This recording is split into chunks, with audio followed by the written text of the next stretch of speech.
FIR तो करनी है, एफआईआर तो होगी सही, नहीं तो मैं बैठूंगा नहीं। एफआईआर करने के बाद 14 डेज में निराकरण करना है। एक मिनट, प्राथमिक जांच का कौन से बंधे हुए हैं, विधि के अनुसार ही कार्रवाई। बिल्कुल सही हुआ। डॉक्यूमेंटेशन करना पड़ेगा सर, डायरेक्ट कर सकते तो हम बिल्कुल कर लेंगे। वन मिनट, आप सही हो। कब?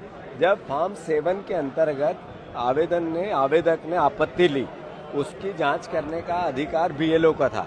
बीएलओ ने उस आपत्ति को एक्सेप्ट कर लिया और एक्सेप्ट करने के बाद बीएलओ ने उसको 14 का नोटिस दे दिया। यानी उसने ये कहा कि ये भारत के नागरिक नहीं हो, आपने उसको सीधा कह दिया भारत का। इसका मतलब है अपने आप में एविडेंस बन गया है।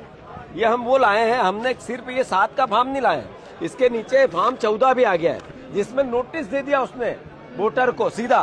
किसने? बीएलओ ने, कि आपको जो हमें शिकायत मिली उसको हम स्वीकार करते हैं। हाँ, मैं फिर से आपको करेक्ट करूं, ये आपको समझना पड़ेगा। आप सही हो। पहले उसमें लिखा है कि विधि ने 15 दिन 14 दिन में आपको प्राइमरी इंक्वायरी के बाद एफआईआर करनी है। ये कब करनी है? जब हम फॉर्म 7 का आधार लेके आपके पास आते हैं।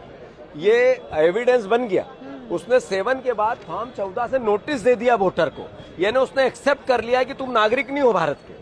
उनने कहा तुम नागरिक नहीं हो, ये यहाँ तक की प्रक्रिया हो गई है। ये सरकारी कर्मचारी निर्वाचन ने कह दिया, हम उसको चैलेंज कर रहे हैं। इसमें 14 दिन नहीं है, इसमें नहीं, बताओ ये।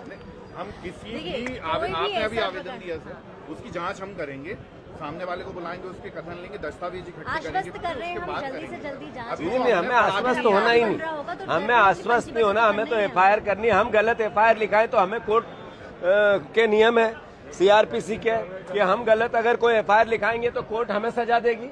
सही है, हम एक्सेप्ट करेंगे उसको। आप एफआईआर लिखो, अगर मैंने गलत एफआईआर लिखाई तो मेरे पे सजा होगी, आपका क्या लेना देना?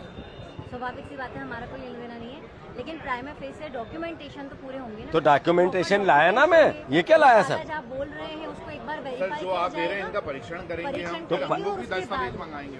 और मैं आपको आश्वस्त इस बात के लिए कर रही हूं कि जितनी जल्दी हो जाएगी उतनी जल्दी जांच। ये एफआईआर का ही मुद्दा है। आपने अगर वो 14 का नोटिस का वेट कर रहे थे हम, ये तो हो गया था पहले ही। अगर वो 14 नोटिस बीएलओ ने घर वालों को दे दिया, ये कल दिया और मैं आज आ गया, यहाँ से क्राइम चालू हो जाता। मैंने बार बार बयान दिया था कि जिस बीएलओ ने ये कहा कि ये इनके साथ दिया बीजेपी का, तो हम आपके खिलाफ एफआईआर लिखाएंगे। तो हमने जब एफआईआर कब लिखा रहे हैं? जब उसने साथ दे दिया।